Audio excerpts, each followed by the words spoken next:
The sky above the huge city of Tokyo tore open with a terrible sound. It sounded like the air itself was screaming. It was not a storm. It was like a giant wound in the world.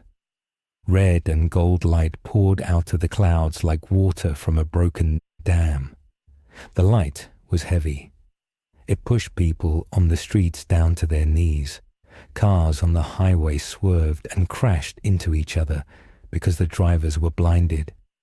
The glass on the tall buildings shook and shattered. Thousands of pieces of sharp glass rained down on the sidewalks. The traffic lights exploded in showers of sparks. The power grid for the whole city failed. The lights in the houses and the street lamps all went dark at once. The only light came from the burning hole in the clouds. This was not weather. It was a person falling. He fell like a stone from space. He did not wave his arms or scream. He fell straight down with his arms crossed over his chest. He hit the ground in the middle of Yoyogi Park. The crash was so hard that it made a shockwave. The force knocked the birds out of the sky.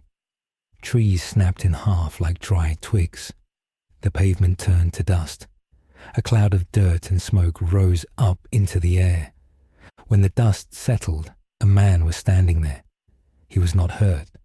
He was wearing a very expensive black suit. He dusted off his jacket. He looked up at the closing hole in the sky and frowned. He looked annoyed. His name was Lucifer Morningstar. He thought he was in Los Angeles a moment ago. Now he was here. He thought his father was punishing him again. He yelled at the sky, but his voice boomed like thunder. He told his father to stop playing games. He did not care about the sirens wailing in the distance. He did not care about the terrified people running away from the park. He felt different here. The air tasted stale. He felt like a guest in a house that did not want him. Far away in the dark and grey world of the death gods, the ground shook. The Shinigami king woke up on his throne. The chains that held their world together were pulling tight. A heavy weight had landed in the human world. It was a weight that did not belong there. Ryuk, the death god who had dropped his notebook to earth, was flying in circles. He covered his ears because the vibration was so loud. He looked down through the portal to the human world. He saw the man in the suit. Ryuk started to laugh. It was a nervous laugh. He saw a bright light around the man. It was blinding. Ryuk knew that the death note was a strong weapon. It could kill any human. But Ryuk did not know what would happen if a human tried to use it on the devil. The rules of the death gods were breaking. The ink in the books might not dry. The pages might burn. In a quiet bedroom in Tokyo, a student named Light Yagami stared at his small television. He was the top student in Japan. He was also the person the world called Kira. He killed criminals to make a perfect world. But right now, Light was scared. The black notebook on his desk was usually cold. Now it was hot. It felt like it was burning his wood desk. Light tried to touch it, but he pulled his hand back. The cover was pulsing like a heart. Light looked at the news report on the TV. The camera showed the man in the park. Police cars were surrounding the crater. Officers were pointing guns at the man. The man in the suit just smiled at them. It was a charming smile, but it looked dangerous. Light narrowed his eyes. He did not like variables he could not control. He grabbed a pen. He ignored the heat coming from the notebook. He opened it to a fresh page. He needed a name.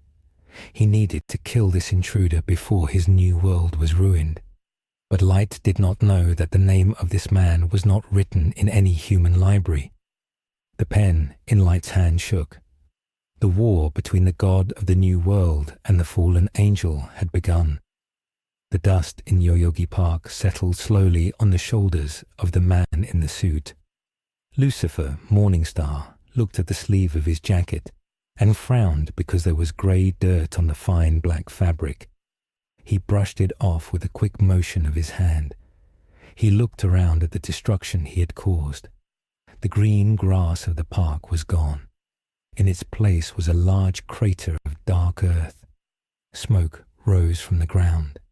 The smell of burnt soil and ozone hung heavy in the air. Around the edge of the crater, police cars were already parking. Their red lights flashed against the grey smoke. Officers in blue uniforms jumped out of the cars. They shouted loudly in Japanese. They pointed their guns at him. Lucifer did not raise his hands. He did not look scared. He looked bored. He sighed and looked up at the sky again. He waited for his brother Amenadil to fly down and lecture him. He waited for his father to speak from the clouds, but the sky was silent. The hole he fell through was gone. The clouds were grey and normal. Lucifer looked at the police officers. There were 20 of them now. They formed a circle around him. A man with a megaphone shouted at him to get on his knees. Lucifer understood the language. He could speak and understand every language that humans spoke. It was a gift from being an angel. He stepped forward. The officers flinched. They tightened their fingers on the triggers of their guns. Lucifer smiled at them. It was a wide and friendly smile, but it did not reach his eyes. He asked them if they knew the way to the nearest bar. He said he needed a drink after a fall like that. The officer with the megaphone did not lower his voice. He repeated the order to get on the ground. Lucifer rolled his eyes. He took another step. The officer fired a warning shot. The bullet hit the dirt near Lucifer's expensive shoes. Lucifer looked at the hole in the ground. He looked back at the officer. His eyes flashed red for a second. He told the officer that those shoes were Italian leather. He told him that he was being very rude. The officer shouted again. He was scared. He had never seen a man fall from the sky and act so calm. In a tall building in another part of the city, a young man sat in a dark room. El Laureate sat in his chair, with his knees pulled up to his chest. He was looking at a bank of computer screens. On the screens, he watched the live feed from the police helicopters circling the park. He saw the man in the suit. He saw the crater. El bit his thumbnail. His eyes were wide and unblinking. He had seen many strange things in his life.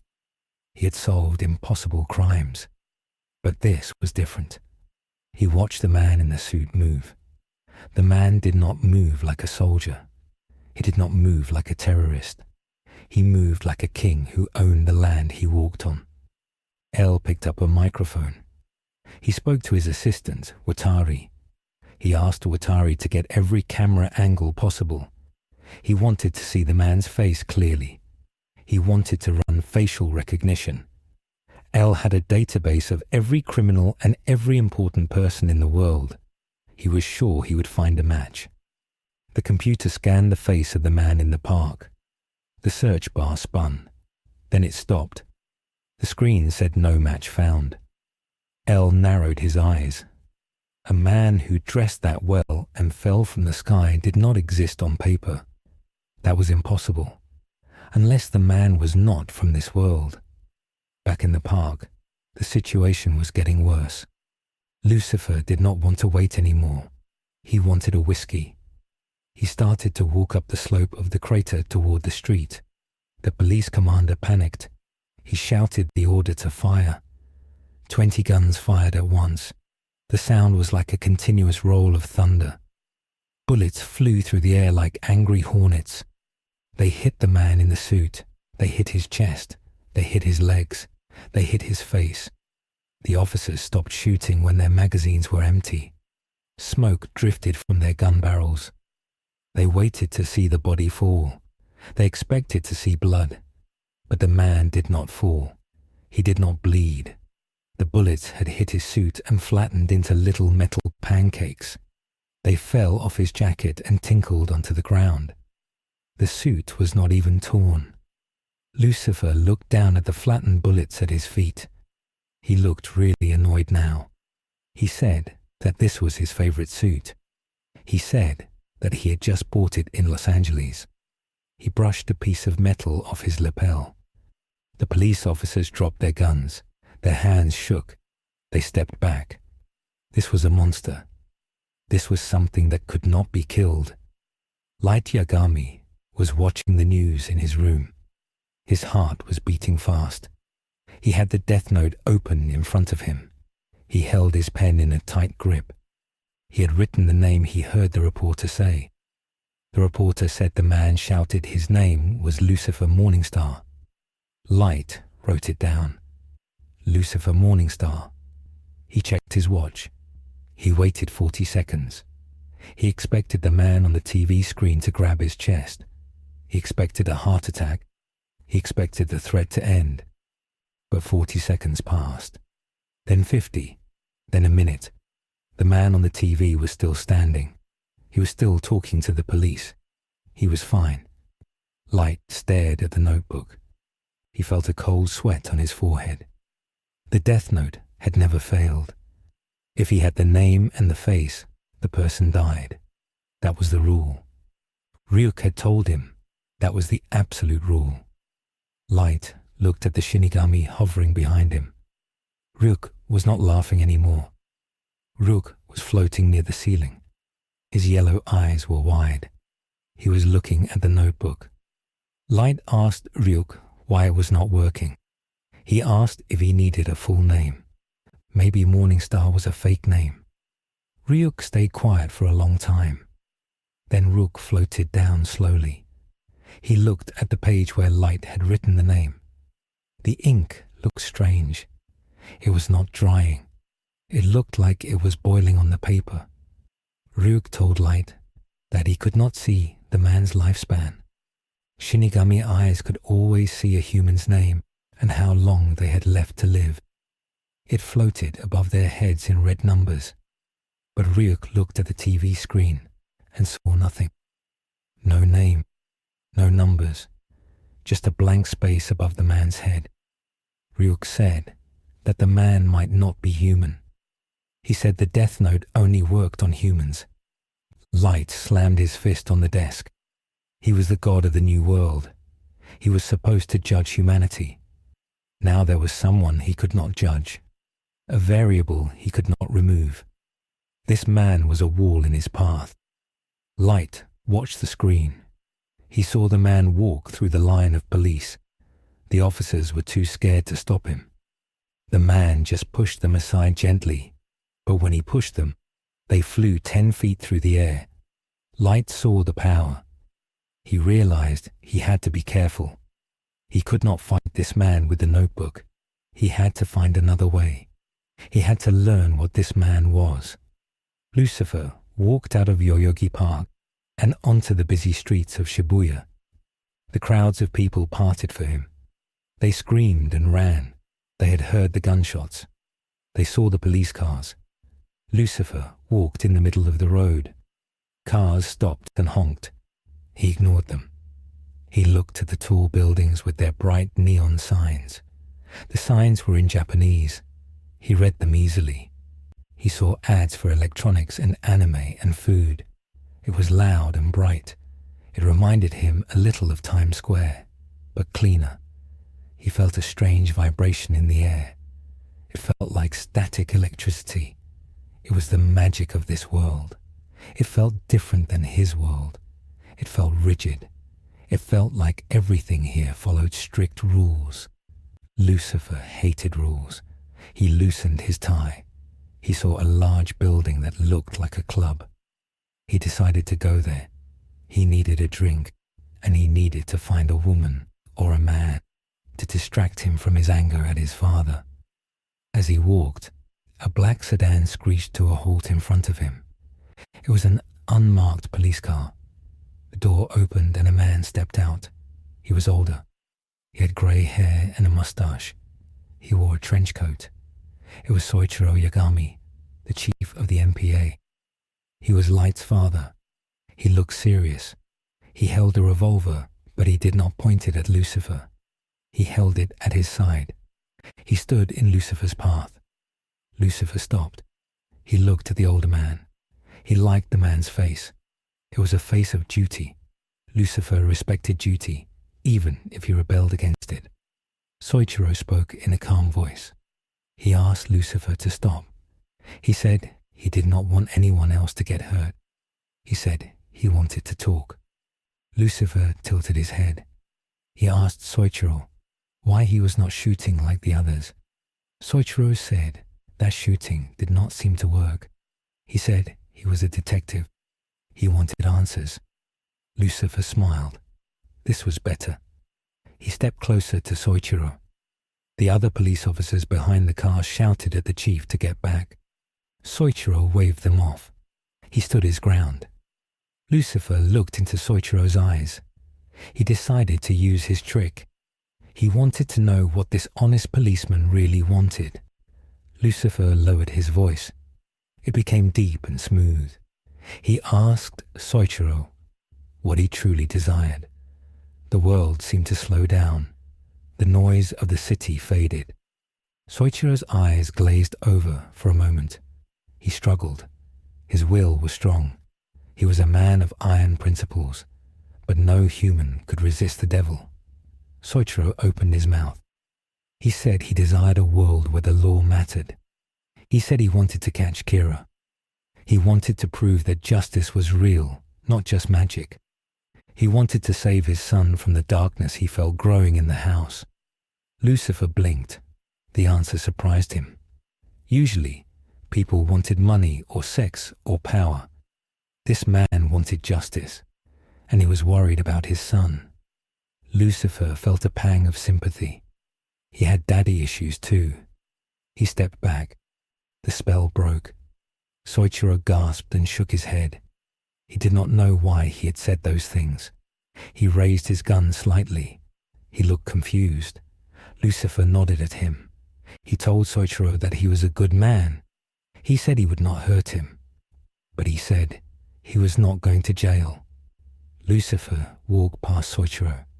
The chief tried to grab his arm. Lucifer's skin felt like stone. Soichiro could not move him. Lucifer continued walking down the street. He left the chief standing there, wondering what had just happened. At the task force headquarters, L watched the interaction on the screen. He rewound the video. He played it again.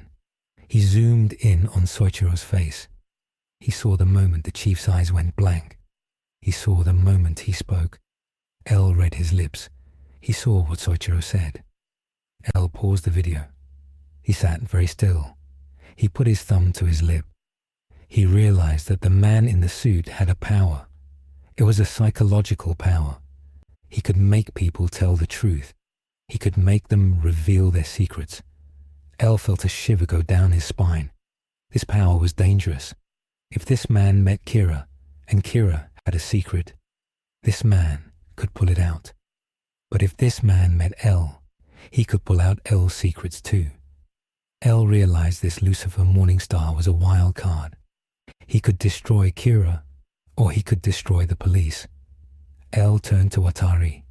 He told Watari to prepare the car. He said he needed to go to the site. He said he needed to test the subject himself. Watari looked worried. He said it was too dangerous. L shook his head. He said that sitting in a room was dangerous now. The rules of the game had changed. They were not playing chess anymore. They were playing with fire. Light Yagami was pacing in his room. He had seen his father on the news. He saw the man speak to him. He saw his father look dazed. Light was terrified. He was not scared for his father's safety. He was scared of what his father might have said. Light knew he was Kira. If that man could read minds or control minds, Light was in danger. Light grabbed his bag. He put the death note inside. He had to go. He had to see this for himself. He had to find a way to kill this monster. He ran out of the house. His mother asked where he was going. He shouted that he was going to the library to study. It was the same lie he always told. But this time, his voice was tight with real fear. He ran to the train station. He headed for Shibuya. Lucifer found a club. The bouncer tried to stop him because he did not have a membership. Lucifer just looked at him, and the bouncer stepped aside. Lucifer walked into the dark thumping room. The music was loud. People were dancing. He walked to the bar. He ordered a whiskey. The bartender poured it. Lucifer drank it in one swallow. It tasted weak. He ordered another. He looked around the room. He saw humans dancing and drinking. They looked happy.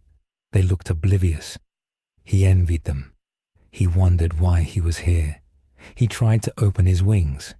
Usually, he could manifest his great white wings to fly away. He tried to push them out from his back. He felt a sharp pain. He groaned and grabbed the bar. His back felt heavy. He concentrated. Nothing happened. He could not bring out his wings. He tried to change his face. He tried to show his true devil face, the red, scarred visage that drove humans insane. He pushed the energy to his face. He felt a burning sensation, but the bartender just looked at him and asked if he was okay.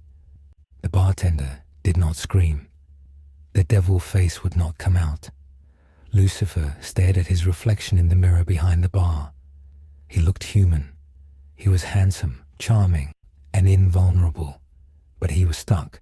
His wings were gone. His devil face was locked away. He realized that this world was dampening him. The physics here were thick. The spiritual energy was low. It was choking his celestial form. He was still strong, still immortal, but he was grounded. He slammed his glass on the bar. The glass shattered. The wood of the bar cracked. The music stopped. Everyone looked at him. Lucifer shouted. He asked what kind of hell this was. He asked where the exit was. No one answered. They were too scared. Suddenly, the doors of the club burst open. It was not the police this time. It was a team of men in black armor. They wore gas masks. They carried heavy rifles. They were the special assault team. The Japanese government had escalated the response. They threw canisters into the room. Tear gas hissed out. White smoke filled the club. The dancers screamed and coughed. They trampled each other trying to get to the back exit. Lucifer stood at the bar. He breathed in the gas. It smelled like pepper and sulfur. It made his eyes water a little, but it did not stop him. He was annoyed. He was trying to have a drink. He walked toward the soldiers. They opened fire. The heavy round sparked off his suit. Lucifer grabbed the barrel of the first rifle. He bent it upwards. The gun snapped. He backhanded the soldier. The soldier flew across the room and smashed into a wall. The other soldiers kept shooting. Outside the club, Elle's limousine arrived. Watari drove. Elle sat in the back. He watched the thermal feed from the soldiers' helmets. He saw the heat signature of the target. It was bright. Brighter than a normal human. The target's body temperature was running at over 110 degrees, but he wasn't sweating. Elle noted this data point. High internal energy. Elle spoke into a radio. He ordered the soldiers to retreat. He said they were useless. He said they were only making the target angry. The commander on the ground argued. Elle cut him off. He said that if they continued, they would all die, and they would learn nothing. The soldiers pulled back. They dragged their injured comrade out. The club fell silent again. The gas cleared slowly. Lucifer walked out of the club. He was covered in white dust from the plaster of the walls. He looked furious. He saw the limousine parked across the street. The back window rolled down. A young man with messy black hair and dark circles under his eyes looked out. He held a lollipop in his hand. He looked at Lucifer. Lucifer looked at him. Elle did not blink. Lucifer sensed something about this boy. He sensed a massive intellect, a brain that was constantly working. It reminded him of a complex machine. Elle spoke first. He spoke in perfect English. He asked Lucifer if he was a god. Lucifer laughed. It was a harsh, barking laugh. He said he was not God. He said God was a manipulative old man who lived in the Silver City. He said he was the rebellious son. He said he was the devil. El stared at him. He analyzed the statement. The man claimed to be the devil. In a world with shinigami, with gods of death, was the devil impossible? El did not think so. El asked him why he was here. Lucifer said he didn't know. He said he was pushed. El asked who pushed him. Lucifer pointed a finger at the sky. El looked up. There was nothing there. El looked back at Lucifer. He made a decision. He opened the car door. He invited Lucifer inside. He said he had tea and sweets. He said he wanted to ask questions. He said he could help Lucifer find out why he was here. Lucifer hesitated. He looked at the police lines in the distance. He looked at the boy. He was curious. He liked deals. He liked bargains. He stepped toward the car. As he did, Light Yagami arrived at the corner of the street. He was out of breath. He saw the limousine. He recognized it. He knew El used vehicles like that. He saw the man in the suit getting into the car with El. Light's blood ran cold. The two greatest threats to his new world were getting into a car together. If they talked, if they compared notes, Light was finished. He had to stop it. He had to separate them. Light looked around. He saw a truck coming down the cross street. He gripped his pen. He opened the death note. He quickly wrote the name of the truck driver. He wrote the cause of death: heart attack, immediate, loss of control. The truck driver gasped. He clutched his chest. The wheels spun. The massive truck swerved. It plowed through the intersection. It headed straight for the limousine. Lucifer heard the screech of tires. He turned his head. He saw the truck coming. He saw the boy in the car widen his eyes. Lucifer had a choice. He could jump away. He would be fine. The truck would crush the car and the boy. But Lucifer had a rule. He punished the guilty. He did not let the innocent die for no reason. And this boy had offered him sweets. That was polite. Lucifer moved faster than the eye could follow. He stepped in front of the limousine. He planted his feet. He held out one hand. The truck, weighing 20 tons and moving at 40 miles an hour, hit his hand. There was a sound like a bomb going off. Metal crumpled. Glass exploded. The back of the truck lifted into the air. The engine block smashed into Lucifer's palm. The asphalt under his feet shattered and sank 3 feet deep. But Lucifer did not move backward an inch. The truck stopped dead. Steam hissed from the radiator. The driver was dead over the wheel. Lucifer stood there, holding the wrecked truck with one hand. He brushed glass off his shoulder with the other. He looked at El in the car. El had not flinched. He was staring at Lucifer's hand. He was calculating the force. It was impossible physics. It was divine strength. Lucifer dropped the truck. It crashed to the ground. He leaned into the car window. He asked if the offer for tea was still open. El nodded slowly. He said yes.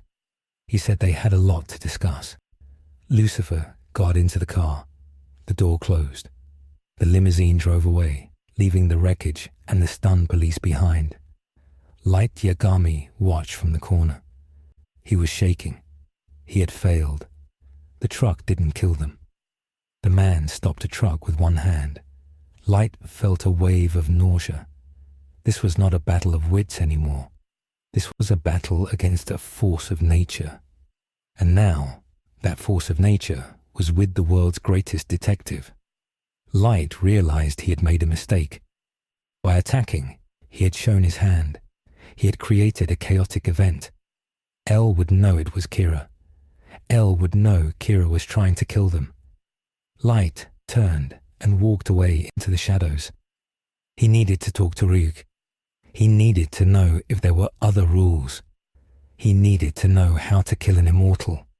The game had turned into a nightmare. The stage was set for a war between the human who wanted to be a god and the angel who wanted to be a man. And the city of Tokyo was the board they would play on. The reinforced steel doors of the underground bunker clicked shut with a sound that echoed like a prison sentence. L. Lauliet walked into the center of the concrete room and sat in a solitary wire-frame chair.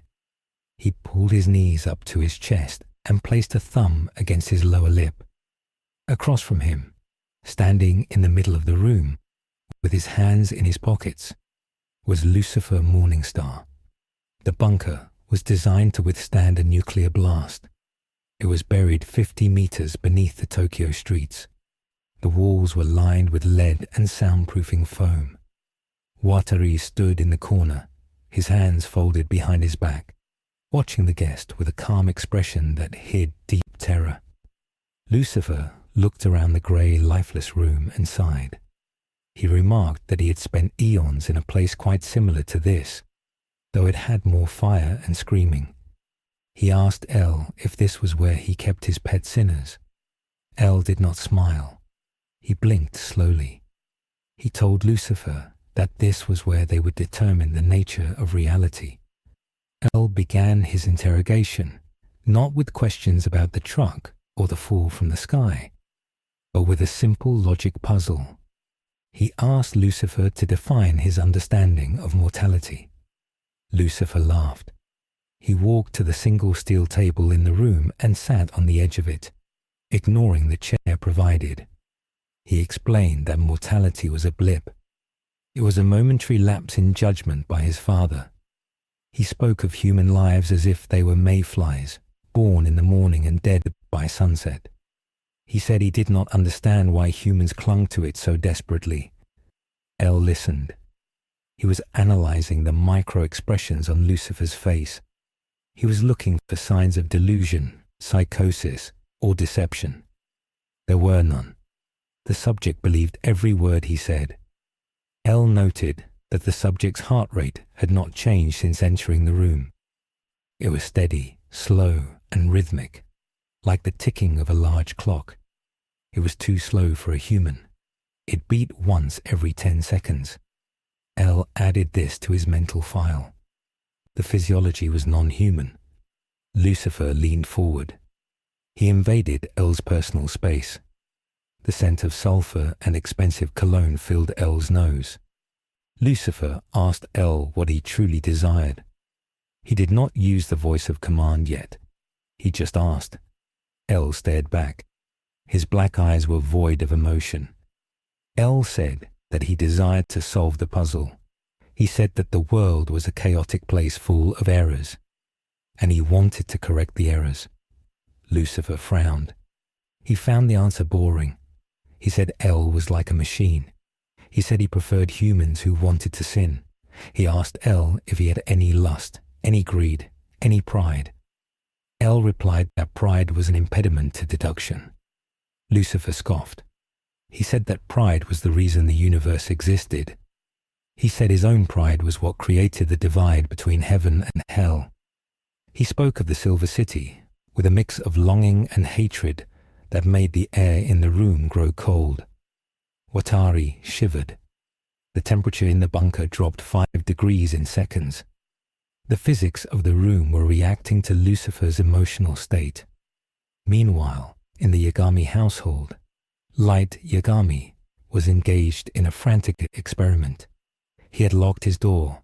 He had turned up the music to cover any noise. He sat at his desk with the deathnote open.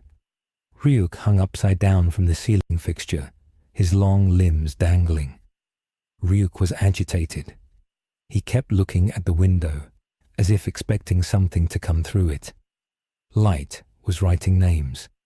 He was not writing the names of criminals this time. He was writing the names of terminally ill patients in a hospital on the other side of Japan.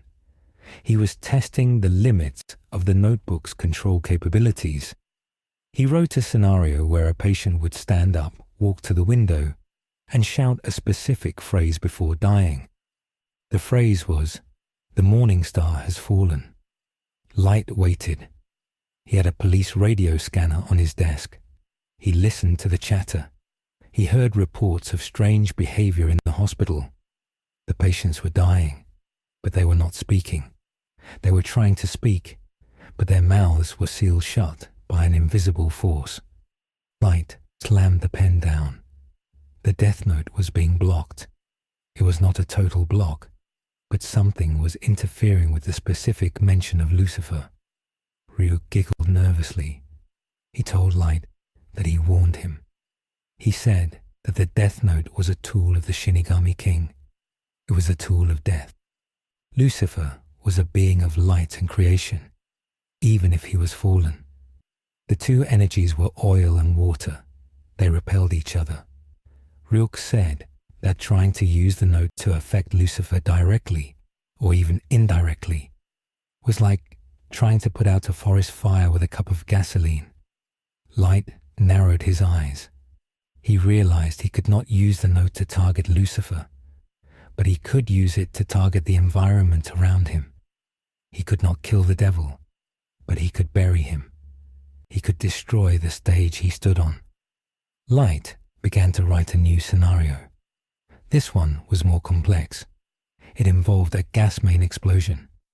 It involved the structural collapse of the Tokyo metropolitan underground grid. Light did not care about the casualties anymore. The existence of Lucifer threatened his godhood. If the devil existed, then Kira was just a pretender. Light could not accept that. He would burn the city to prove he was the only god that mattered. Back in the bunker, the lights flickered. The heavy iron door groaned. Lucifer looked at the door. He tilted his head. He told L that someone was knocking. L looked at the monitors. The security feed showed nothing outside the door. The corridor was empty. Lucifer shook his head. He said he did not mean the door of the room. He meant the door of the reality. He stood up. He walked to the center of the room. He took off his suit jacket and handed it to Watari. He told the old man to keep it clean. He said things were about to get messy. L stood up on his chair. He asked what was happening. Lucifer said that the boy with the notebook was throwing a tantrum. He said he could feel the threads of fate being pulled tight. He said the boy was trying to break the jar to kill the spider. Suddenly, the ground lurched. It was not a tremor. It was a heave. The floor of the bunker cracked open. Dust poured from the ceiling. The sound of bending metal screamed through the room. Above them, in the city, a massive gas main had ruptured. The explosion rippled through the subway tunnels. It collapsed the foundations of 3 city blocks. The bunker was designed for bombs, but it was not designed for the earth itself swallowing it. The ceiling gave way. Tons of concrete and rebar crashed down. Watari shouted. L moved to dive under the table, but the debris did not hit them. Lucifer stood with one hand raised. The falling ceiling stopped in mid-air. A slab of concrete weighing 50 tons hovered inches above Lucifer's fingertips. He held it there with casual ease. He looked at L. He asked if this was standard Japanese hospitality. L stared at the impossible sight. The dust swirled around Lucifer, but it did not touch him. His white shirt remained pristine. The red light of his eyes began to glow brighter. He was angry. He was tired of being attacked. He pushed his hand upward. The tons of concrete flew up as if gravity had reversed. The debris smashed back up through the tunnel, clearing a path to the sky. Lucifer grabbed L by the back of his shirt. He grabbed Watari by the arm. He jumped. They shot up through the hole in the earth. They passed through the layers of soil, pipes, and broken subway trains. They burst out onto the surface of the street. It was night, but the sky was bright with fire. Buildings were burning. Fire trucks were screaming. The street where the bunker had been was now a gaping chasm. Lucifer landed on the asphalt. He set El and Watari down. El stumbled, his balance compromised by the sudden movement. He looked around at the devastation. This was not a surgical strike. This was war. Hundreds of people were running, screaming, bleeding. The explosion had shattered windows for blocks. El looked at Lucifer. He realized that this being was a magnet for catastrophe. Wherever he went, the rules of the world broke down. El adjusted his posture. He stood up straight. He looked at Lucifer and said that this was Kira's doing. He said Kira was trying to kill Lucifer. Lucifer looked at the burning city. He saw a child crying near a crushed car. He saw a woman trying to wake up a man who was not moving. Lucifer's expression changed. The boredom vanished. The annoyance vanished. In its place was a cold, ancient judgment. He hated suffering. He punished those who caused it. He did not create it. Lucifer turned to El. He asked for the name. He said he knew El knew who it was. He demanded the name of the one doing this. El hesitated. He knew that if he gave the name, Lucifer would find light Yagami, and if Lucifer found him, there would be no trial. There would be no evidence gathering. There would be an execution. El was a man of the law. He believed in proving guilt. He did not believe in divine retribution. El shook his head. He said he needed proof. He said they had to catch Kira in the act. Lucifer snarled. The sound was like a lion roaring in a canyon. He grabbed El by the collar. He lifted the detective off his feet. He brought his face close to El's. He told El that he was not a cop. He was the Punisher. He said he would rip this city apart brick by brick until he found the soul responsible. At that moment, the air pressure dropped. The fire in the buildings turned blue. The screaming of the crowd stopped. A silence fell over the district. It was a supernatural silence. From the smoke and the shadows, a figure emerged. It was not a human. It was tall, wrapped in bandages, with leathery wings and a skeletal face. It was the shinigami Rem. She had come down from the realm of death. She had seen the disturbance. She saw the threat to Misa Amani's happiness if the world collapsed. She floated down to the street level. She held her death note in her hand. She looked at Lucifer. Lucifer dropped El. He turned to face the new arrival. He recognized the smell. It was the smell of death, but it was stale. It was bureaucratic death. It was not the noble death of his sister Azrael. It was a cheap imitation. Lucifer straightened his cuffs. He asked the creature what it was. Rem spoke. Her voice was like dry leaves crushing together. She told Lucifer he did not belong here. She said his presence was warping the shinigami realm. She said the king was displeased. She warned him to leave or she would write his name. Lucifer laughed. It was a dark, dangerous laugh. He told her to go ahead. He told her to write his name. He spread his arms wide. Rem opened her notebook. She looked at him with her shinigami eyes. She froze. There were no numbers above his head. There was no name. There was only a blinding white light that burned her retinas. She cried out and covered her eyes. The light was absolute divinity. It was the residue of the presence of God. A creature of the dark could not look at it directly. Rem stumbled back. She realized she could not kill him.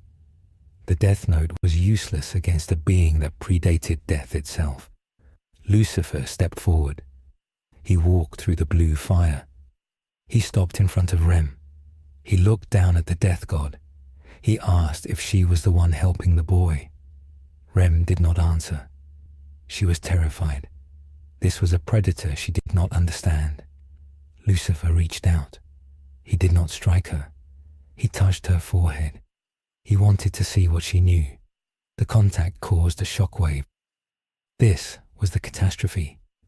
When Lucifer's celestial energy touched the void energy of the shinigami, a metaphysical reaction occurred. It was a short circuit in the soul of the city. A ripple of psychic force exploded outward from Shinjuku. It passed through the buildings. It passed through the people. Every human within a 5-mile radius suddenly stopped moving. Their eyes rolled back. The barrier between their conscious and unconscious mind shattered. The desire power of Lucifer, amplified by the death energy, went wild. It did not just ask people what they wanted. It forced them to act on it. Instantly. In the streets, total chaos erupted. A businessman who secretly hated his boss turned and attacked him with his briefcase, screaming in rage. A couple holding hands suddenly let go. The woman confessed she had been cheating, and the man confessed he never loved her. People began to loot stores, not for money, but for things they had secretly coveted. Others fell to their knees and wept, confessing crimes they had hidden for years. It was a mass psychosis. The veneer of civilization was stripped away in a second. The city became a hellscape of raw, unfiltered human ID. El watched in horror. He saw Watari drop to his knees. The old man was crying. Watari was whispering about a regret from 50 years ago, a child he had failed to save. El felt the wave hit him. He felt his own mind fracturing. He felt the urge to stop thinking, to just sleep, to give up the burden of being the world's shield. He fought it. He bit his tongue until it bled. The pain anchored him. He looked at Lucifer. Lucifer looked shocked. He had not intended this. He pulled his hand back from Rem. The shinigami shrieked and dissolved into smoke, fleeing back to her realm to escape the burning light. But the damage was done. The wave was spreading. Light Yagami felt it in his room. He was outside the blast radius, but he felt the tremor in the deathnote. The pages rustled violently. Ryuk screamed and curled into a ball. Light looked out the window. He saw the lights of the city flickering. He heard the distant sound of thousands of voices screaming. He realized something terrible had happened. He had wanted chaos, but this was not political chaos. This was madness. He checked the news. The reports were incoherent. Reporters were breaking down on live TV, confessing their affairs, their fears, their hatreds. The broadcast signal cut to static. Light realized he had lost control of the board. He had introduced a variable that broke the game. In the center of the madness, Lucifer stood surrounded by the wailing victims of his own power. He looked at his hands. He looked at El, who was shaking on the ground. Lucifer realized that his rules did not apply here. In his world, he could turn his power on and off. Here, it was leaking. It was toxic. He was radioactive. He looked at El. He saw the detective fighting to stay sane. Lucifer felt a pang of guilt. He crouched down. He placed a hand on El's shoulder. He tried to pull the power back. He concentrated. He visualized a wall. He visualized the gates of hell closing. Slowly, the intensity of the field around him dropped. The people nearby stopped screaming and fell unconscious. The immediate radius went quiet. El gasped, sucking in air as if he had been drowning. He looked up at Lucifer with wide, terrified eyes. He had seen the truth. He had felt the power of a god. He knew now that this was not a puzzle he could solve. This was a force he had to survive. El whispered that they had to leave. He said the government would nuke the site to contain this. He said they had to go deeper into hiding. Lucifer nodded. He looked tired. The exertion of controlling the surge had drained him. For the first time, the devil looked vulnerable. He helped El to his feet. He picked up the unconscious Watari. They moved into the shadows of the ruined city, but the city was changed. The people who woke up would remember. The society that relied on polite lies and hidden truths was gone. The truth wave had exposed thousands of secrets. Marriages were destroyed. Careers were ruined. Trust was obliterated. The social fabric of Tokyo had been torn apart. And amidst the wreckage, Light Yagami sat in his dark room, staring at his notebook. He was sweating. He realized that to kill this monster, he would have to become something worse. He would have to embrace the Shinigami King's power fully. He would have to trade his soul not just for eyes, but for the sword of a death god. Light picked up the pen. His hand was steady. He wrote a note to himself in the margin. Evolution is required. The whimpering of a broken city. The masquerade was over. The world knew that gods walked among them, and those gods did not care if humans survived their footsteps. The timeline had shifted permanently. The anime logic of hidden wars was replaced by the comic book logic of global crisis. The authorities in Washington, Moscow, and Beijing were already convening. Satellites were turning toward Japan. The quarantine was beginning.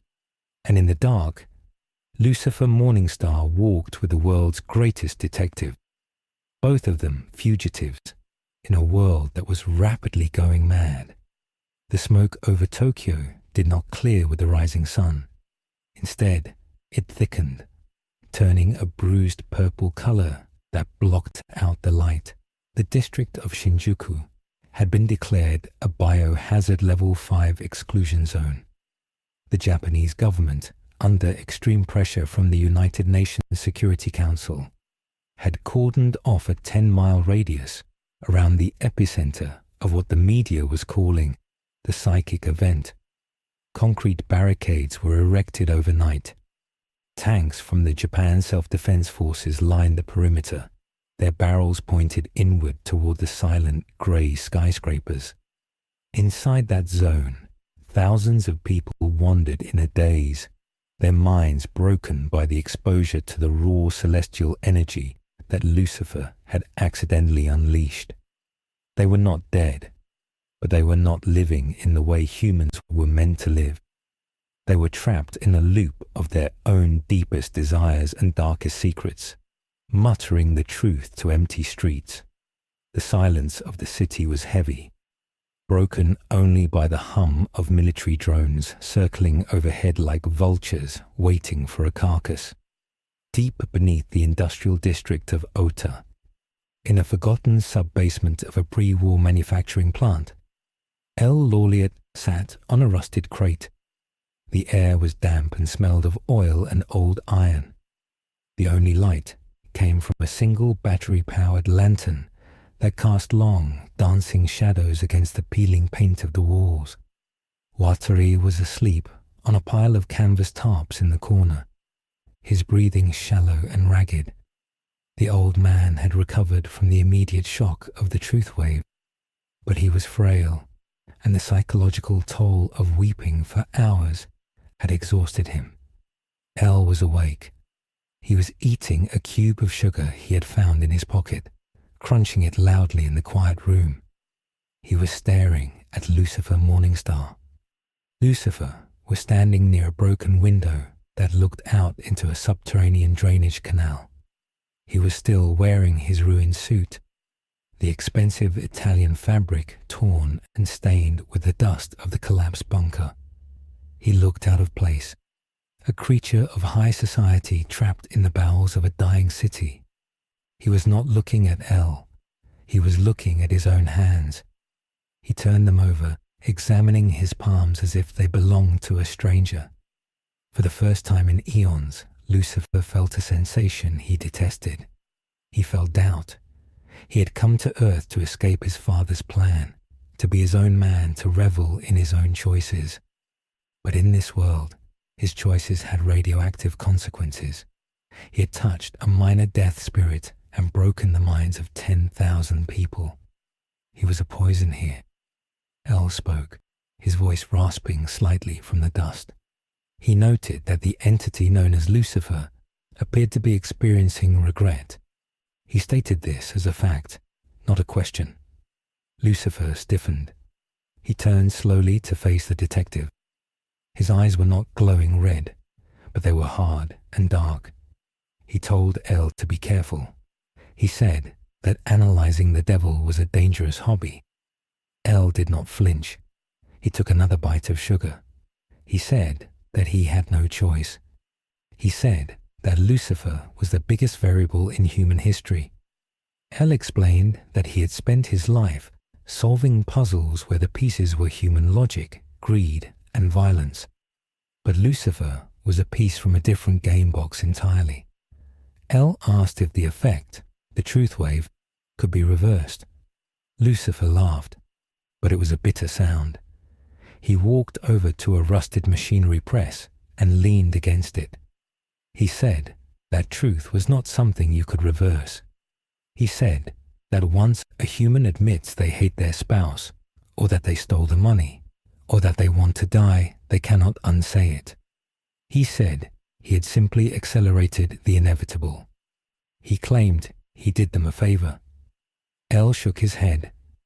He argued that civilization was built on the polite suppression of truth. He said that laws existed because humans could not handle their own nature. He said Lucifer had destroyed the social contract of Tokyo. Lucifer sneered. He called the social contract a lie. He said humans were hypocrites and he had just removed the mask. While they argued in the dark, the world above was organizing a crusade. At the Ichigaya Ministry of Defense, a war room was filled with generals, politicians, and intelligence officers. In the center of the room stood Light Yagami. He was not there as a student. He was there as the son of the missing chief Soichiro Yagami, and as a special consultant brought in by the panicked authorities who knew he had worked with El. But Light was also there as Kira. He had played his hand perfectly. When the truth wave hit, Light had been far enough away to resist it. He had used the chaos to contact the MPA. He told them a story that fit their fears. He told them that the being who fell from the sky was the death god that Kira had been fighting. He claimed that El had been captured by the monster. He claimed that the monster was brainwashing people, turning them into zombies. The generals listened because they were terrified. They saw the footage of the man stopping a truck with one hand. They saw the blue fire. They needed a narrative that made sense, and Light gave them one. He painted Lucifer not as a fallen angel, but as a biological weapon, a super terrorist, an alien threat. And he painted Kira subtly as the only force that had tried to stop him. Light stood by the tactical map. He looked at the red circle over Ota. He knew they were there. He didn't have cameras, but he had logic. El would go to ground. He would go to a place with no digital footprint. He would go to the old industrial sectors. Light pointed at the map. He suggested a sweep, a grid search, lethal force authorized. But Light needed more than just soldiers. He knew bullets wouldn't work. He had seen them bounce off Lucifer's suit. He needed a weapon that could bypass physical durability. He needed to cut the thread of life directly. Light excused himself from the war room, claiming he needed to check on his mother. He went to the bathroom and locked the door. He looked into the mirror. Ryuk floated behind him, chewing on an apple he had stolen from the cafeteria. Ryuk looked amused. He asked Light if he was really going to start a war with the devil. Light's eyes were cold. He said he wasn't going to fight the devil. He was going to feed him. Light opened the death note. He spoke to Ryuk. He asked about the ideal. He asked if the eyes could see the name of a celestial being, if that being was trapped in a human body. Ryuk tilted his head. He said it was a grey area. Usually, no. But this world was different. The rules were bending. Ryuk said that Lucifer was grounded. He was wearing a meat suit.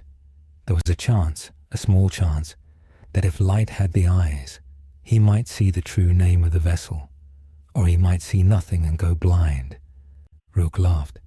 He asked if Light was willing to trade half his life for a gamble. Light gripped the sink. He looked at his reflection. He was a god. Gods did not gamble, but gods also did not let other gods exist. Light nodded. He told Ryuk to do it. He would make the deal. A red light filled the bathroom. Light screamed silently as his optic nerves were rewired by the magic of the death realm. The pain was excruciating. It felt like needles of ice were being driven into his pupils. When the light faded, Light panted, sweat dripping from his face. He looked in the mirror. His eyes looked the same to a human, but to him, the world was different. He saw names floating above people's heads in the hallway outside. He saw their lifespans. He felt a surge of power. He was ready. He went back to the war room. He told the generals he had a lead.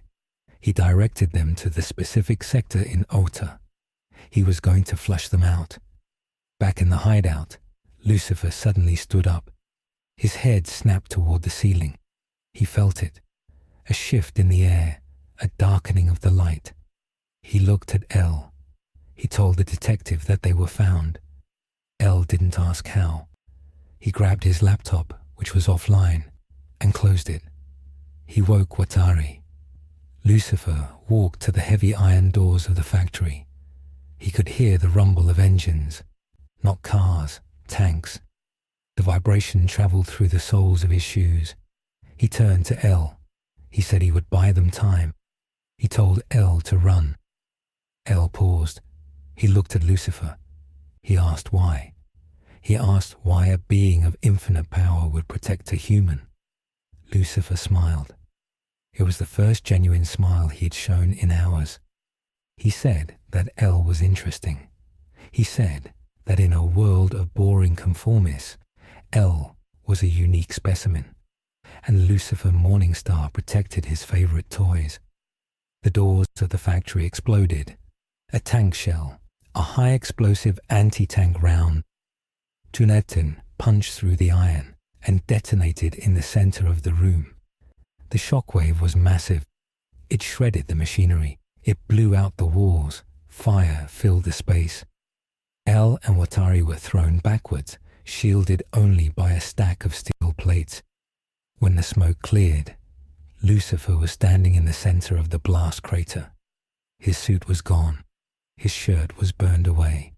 His skin was smoking, but it was unblemished. He stood shirtless, his muscles tensed, his skin glowing with a faint golden light. He looked at the hole in the wall. Through the smoke, squad after squad of JSDF soldiers poured in. They wore full tactical gear, gas masks, and carried automatic rifles. They didn't shout warnings. They opened fire. Thousands of rounds hammered into Lucifer. He didn't move. He stood like a statue of marble and rage. The bullets flattened against his skin and fell to the floor, creating a metallic rain.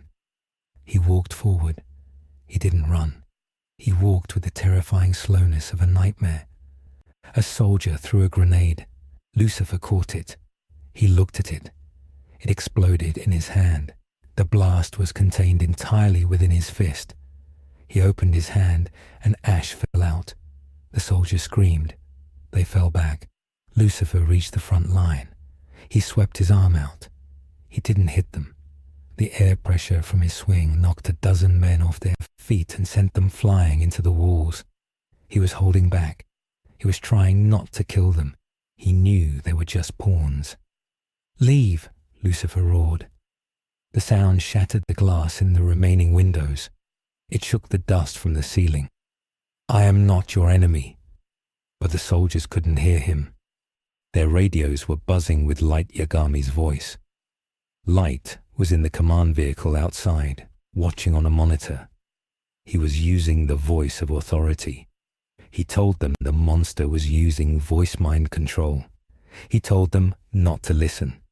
He told them to suppress the target. He ordered the next wave. Rocket launchers. 3 rockets hissed through the air. They struck Lucifer in the chest simultaneously. The explosion was blinding. The heat was intense enough to melt steel. Lucifer groaned. He was pushed back. His feet dug furrows in the concrete floor. He felt pain, real pain. This world's physics were heavy. The repeated impacts were draining his stamina. He wasn't bleeding, but he was bruising. The universe was resisting his divinity. He looked back. El and Watari were trying to escape through a rear maintenance tunnel. They needed more time. Lucifer closed his eyes. He reached deep inside himself. He found the spark of the Lightbringer. He decided to escalate. He opened his eyes, and they were twin suns. He exhaled, and a wave of heat rolled out from his body. It wasn't fire. It was pure thermal energy. The soldiers' guns became too hot to hold. They dropped their weapons, screaming as the metal blistered their gloves. The tanks outside overheated, their engines seizing up. Lucifer stepped through the hole in the wall, out into the open air of the industrial yard. He faced the army. There were helicopters, armored vehicles, snipers on the rooftops. It looked like a scene from an apocalypse movie. Lucifer spread his arms. He was daring them. Light Yagami watched from the safety of the command truck a mile away. He saw the glowing figure on the screen. He activated his shinigami eyes.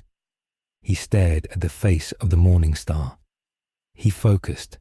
He looked for the name. He saw the red letters forming. They flickered. They were unstable. It was like trying to read a sign through a heat haze. Samael, Lucifer, Morningstar. The names shifted and morphed. There was no single human name. Light felt a sharp pain in his head. His nose began to bleed. The human brain was not meant to process the true name of an archangel. Light gasped and looked away, shutting off the eyes. He cursed. He couldn't kill him with the notebook. The name was not static.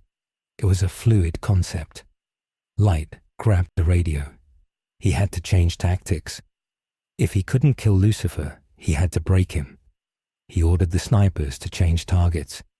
He told them the monster was invulnerable, so they had to target the accomplices to force a surrender. He gave the coordinates for the rear exit of the factory. He knew El would be coming out there. El and Watari emerged into the alleyway behind the factory. The air was cool. They moved quickly toward a drainage pipe that would lead them to the river. Suddenly, a bullet struck the concrete inches from El's face. Stone fragments cut his cheek. Watari pushed El down. "Master Ryuzaki, get down," Watari shouted. Another shot rang out. It hit Watari in the leg. The old man crumbled, suppressing a cry of pain. He fell onto the wet pavement. El froze. He looked at Watari. He looked at the blood spreading on the grey ground. Lucifer heard the shot. His hearing was absolute.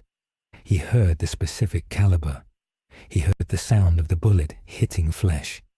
He heard Watari's heart rate spike. Lucifer stopped his advance on the main army. He turned his head. His expression changed from anger to horror. He had failed. He had promised to protect them, and he had been distracted by the spectacle. The devil vanished. He moved with a burst of speed that created a sonic boom, shattering the windows of the factory. He appeared in the alleyway instantly. He stood over El and Watari. He looked up at the water tower where the sniper was hiding. He didn't gesture, he just looked. The water tower crumpled as if a giant hand had crushed it. The metal screamed and twisted. The sniper was silenced. Lucifer knelt down. He looked at Watari's leg. The wound was bad. The femoral artery was nicked. Blood was pumping out in bright red spurts. El was pressing his hands onto the wound, his pale fingers stained crimson. El looked at Lucifer. For the first time, the detective's eyes showed fear, not for himself, but for his father figure. "He is dying," El whispered. "The probability of survival without immediate surgery is 0. Lucifer looked at the blood. He looked at the old man who had offered him tea. He felt a cold rage building in his gut. It was different from the annoyance he felt earlier. This was the wrath of God.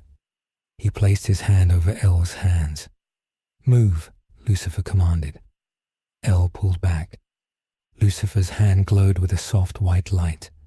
It was not the burning light of the fall. It was the healing light of the morning star, the light that gave life to the stars. He pushed the energy into Watari's leg. The skin knit together. The blood stopped flowing. The color returned to Watari's face. The bullet was pushed out of the flesh and clattered onto the ground. It was a miracle, a true biblical miracle performed in a dirty alleyway in Tokyo. El stared at the wound. It was gone. There was not even a scar. He looked at Lucifer. This defied every law of science. It defied the law of equivalent exchange. It was absolute power. But as Lucifer finished the healing, he staggered. He coughed. A speck of golden blood landed on the pavement. The act of creation in a world of death had a cost. The universe exacted a toll. Lucifer felt a crack in his own essence. He was becoming part of this world, and that meant he was becoming vulnerable. Suddenly, the sky turned black. It was noon, but the sun was gone. The shadows in the alleyway elongated and stood up. They formed shapes. They were not human. They were shinigami. Dozens of them. They had descended from their realm, drawn by the massive discharge of life energy. They perched on the rooftops, on the telephone poles, on the fences. They were grotesque, laughing, skeletal things. They were watching. They were not attacking yet. They were waiting for the balance to tip. Ryuk floated down from the sky, hovering above Light, who had arrived at the entrance of the alley with a squad of soldiers. Light saw the shinigami. He saw the healed wound. He saw Lucifer bleeding gold. Light smiled. He understood now. Lucifer had limits. He paid for his miracles. Light stepped forward. He held the death note in one hand. He signaled the soldiers to hold their fire. He wanted to speak. "You don't belong here," Light said, his voice amplified by a megaphone. "You are breaking reality. Look around you." Light pointed at the gathering shinigami. "You are attracting the rot. If you stay, you won't just destroy the city. You will collapse the barrier between life and death. Everyone you try to save will be consumed by them." Lucifer stood up. He wiped the golden blood from his lip. He looked at the army of death gods surrounding them. He looked at Light. He recognized the soul of the boy. It was black, pitch black. It was the soul of a tyrant. Lucifer straightened his jacket, which was no longer there, smoothing the imaginary lapels over his bare chest. He looked regal, despite the dirt and blood. "You think you are a god because you can kill," Lucifer said, his voice low but carrying to everyone. "I have known the true God. I have rebelled against him. And you are just a child with a stolen gun." Light's eye twitched. He hated being condescended to. He raised his hand. "Kill them," he ordered the soldiers. "Kill the human accomplices. He can't save them all if you fire at once." The soldiers raised their rifles. El stood up and placed himself in front of Watari. Lucifer stepped in front of El. But there were too many angles. They were surrounded. Lucifer could stop bullets, but he couldn't stop hundreds of bullets from every direction without unleashing an explosion that would kill El and Watari too. He was checkmated by physics. Lucifer made a choice. He reached into his pocket, or where his pocket used to be, and pulled out a coin. It was a Pentecostal coin. He had one left. He didn't use it to open a portal to hell. He held it up. He channeled his remaining power into it. The coin began to hum. It emitted a frequency that only the shinigami could hear. It was the frequency of the damned. The shinigami shrieked. The sound was unbearable to them. It was the sound of ultimate suffering, of the cage in hell. They scattered, flying back into the portal, terrified. The distraction caused the soldiers to flinch. In that second of confusion, Lucifer grabbed El and Watari. He didn't run. He didn't fly. He bent the space between 2 points. It was a desperate move, one that tore a hole in the ozone layer above them. There was a crack of thunder. The alleyway was empty. Lucifer, El, and Watari were gone. Light stood in the empty alley. He kicked the wall in frustration. He had them. He had them cornered. He looked at the spot where they had vanished. There was a scorch mark on the ground in the shape of wings. Light looked up at the sky. The shinigami were gone, but the sky was still dark. A storm was coming, a natural storm this time.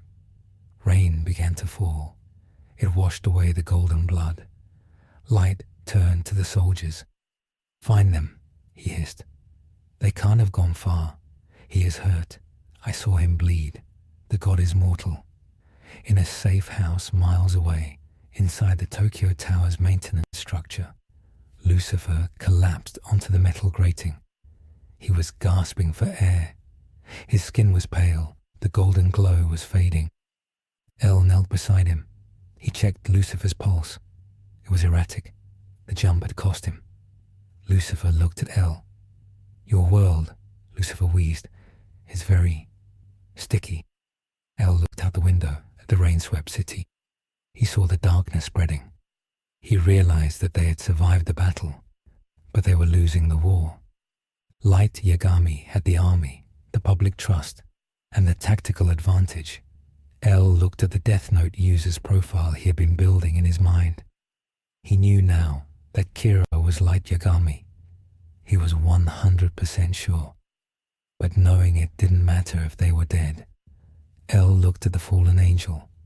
He realized that to win, they would have to stop playing by the rules of detectives and start playing by the rules of mythology. "We need to go on the offensive," El said quietly. "We cannot hide. We must attack." Lucifer laughed, a dry, coughing sound. "I like the sound of that," he said. "But first, I need a drink." The storm breaking over Tokyo. The pieces were reset. Light had the power of the state. El had the power of the devil, but the devil was dying. The final confrontation was inevitable, and it would not be a battle of wits. It would be a battle for the soul of the world. The timeline had shifted too far to snap back. The story was hurtling toward a conclusion that would leave nothing unchanged. The rain that lashed against the steel lattice of the Tokyo Tower was not cleaning the city. It was drowning it. The water ran black in the gutters of Minato Ward, mixed with the ash of the fires and the grime of a metropolis under siege. Inside the maintenance access room, 300 meters above the ground, the air was freezing. The heating systems had been cut along with the rest of the civilian power grid.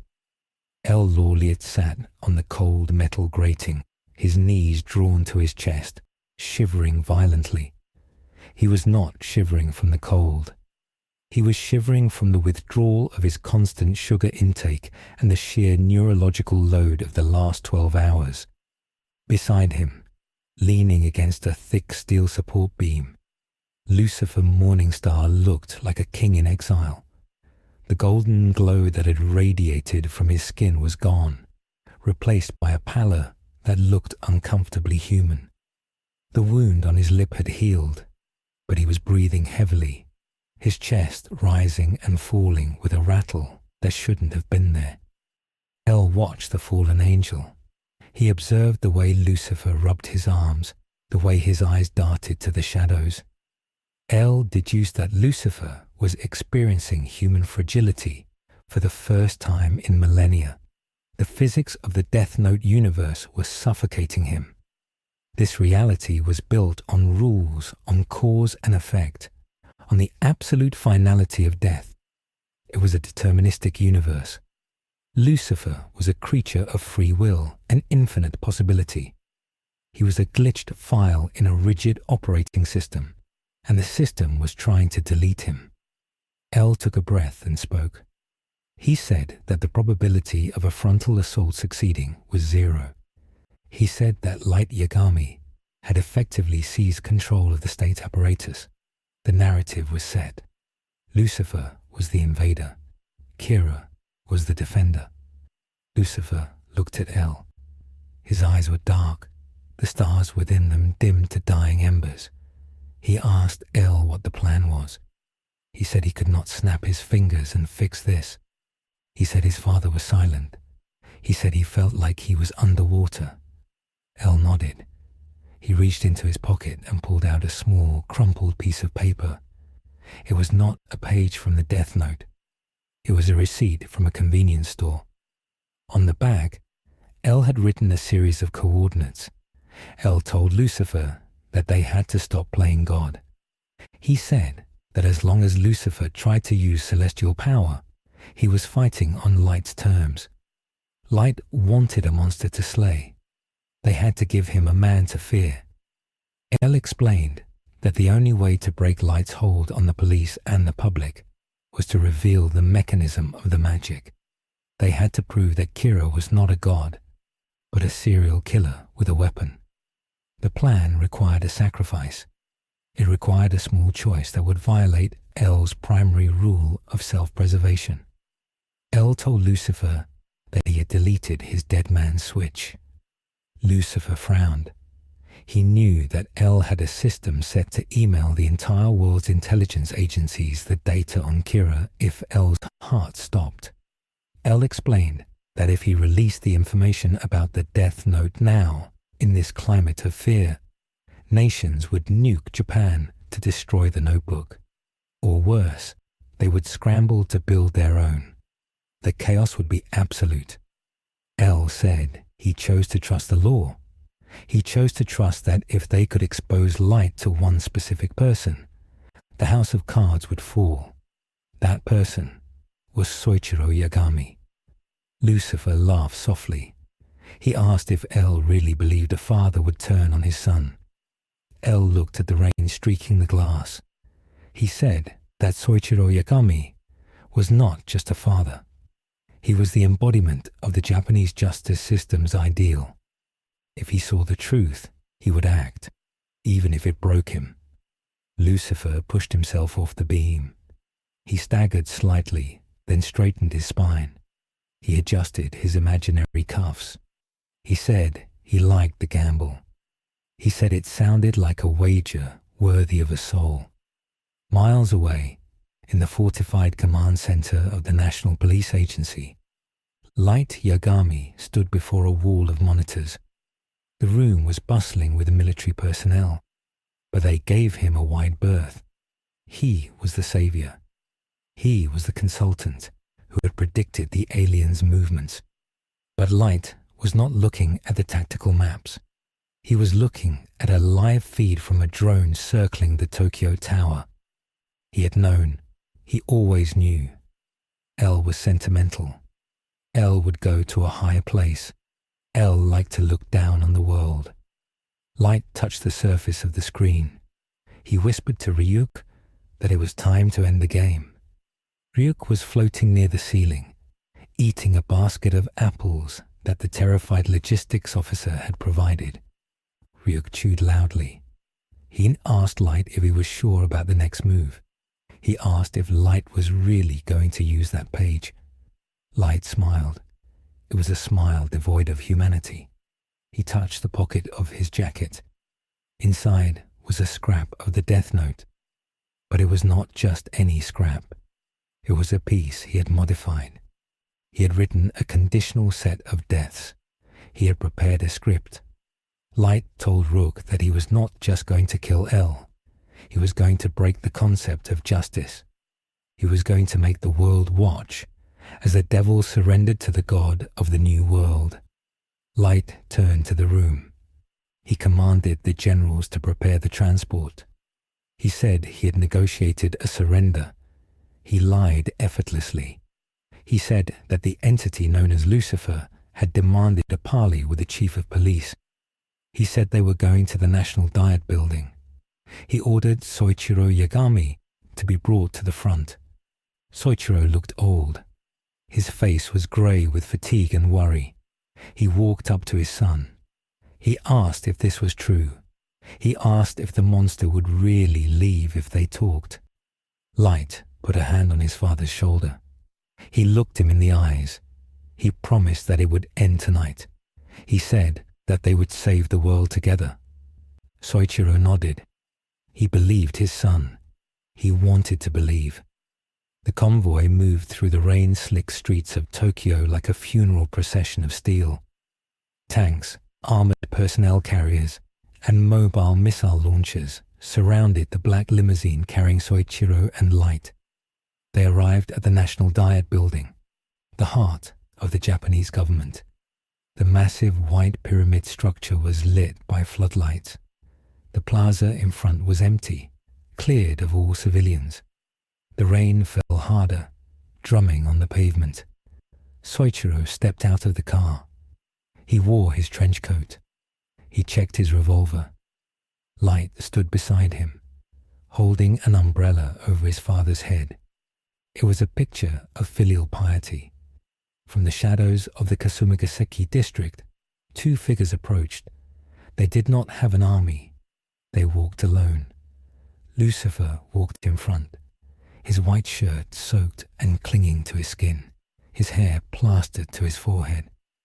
L walked a step behind him, hunched over, his hands in his pockets. They stopped 10 meters from the police line. The silence was heavy. Hundreds of guns were trained on them. Snipers on the roof held their breath. Soichiro stepped forward. He used a megaphone. He called out to Ryuzaki. He asked him to step away from the monster. He said it was not too late. He said they could help him. L looked up. He looked wet and miserable. He spoke in a voice that was amplified by a small microphone he held. He told the chief that there was no monster. He said the only monster was standing under the umbrella. Light did not flinch.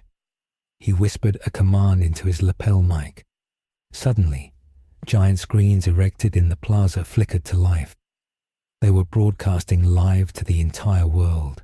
Light wanted an audience. The screens showed the face of the devil.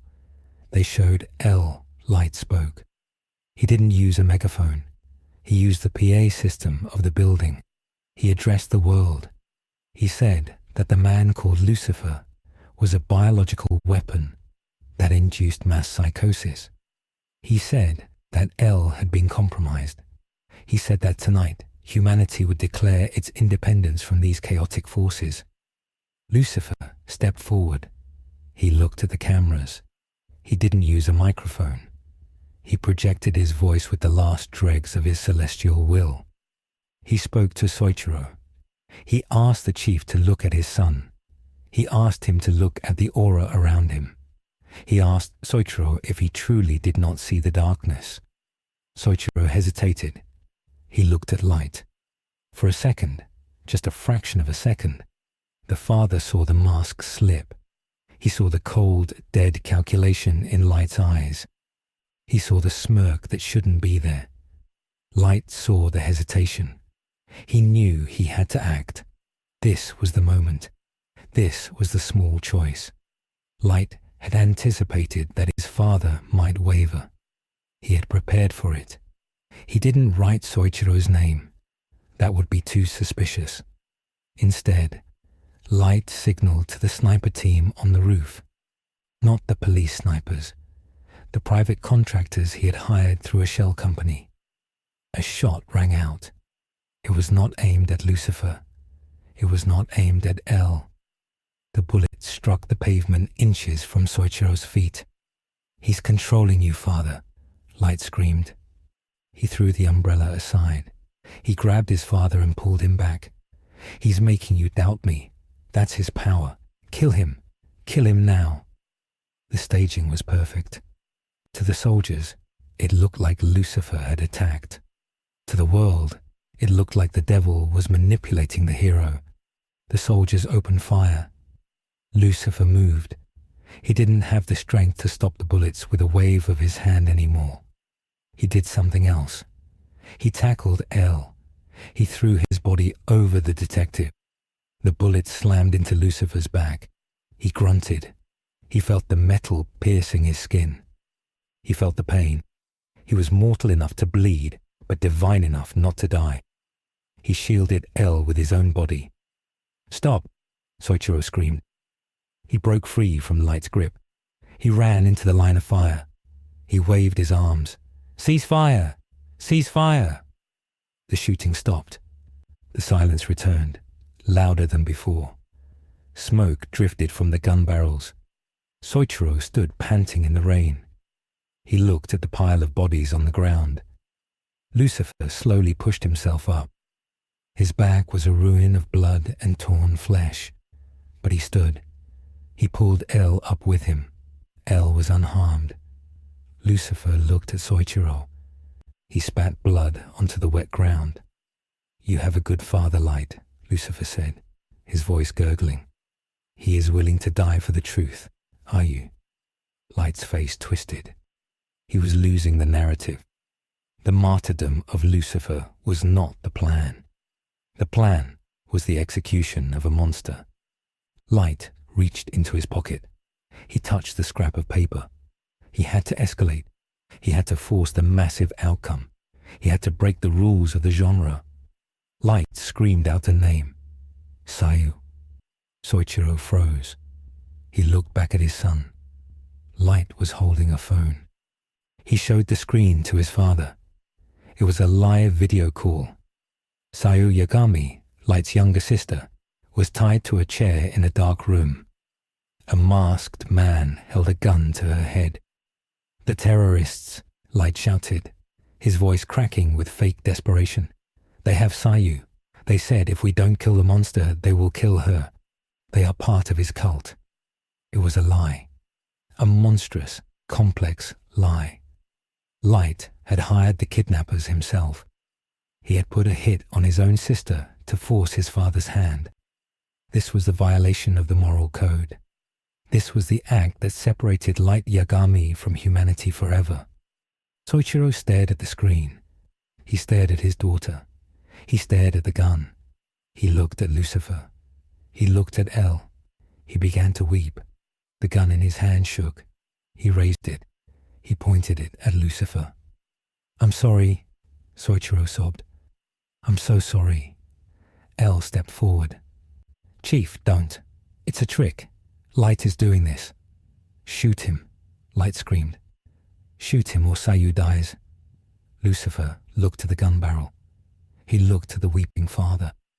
He looked at the boy who was willing to sacrifice his own blood for power. Lucifer felt a strange sensation in his chest. It wasn't pain, it was pity. He realized that he could not win this fight with force. If he fought, Soichiro would have to shoot.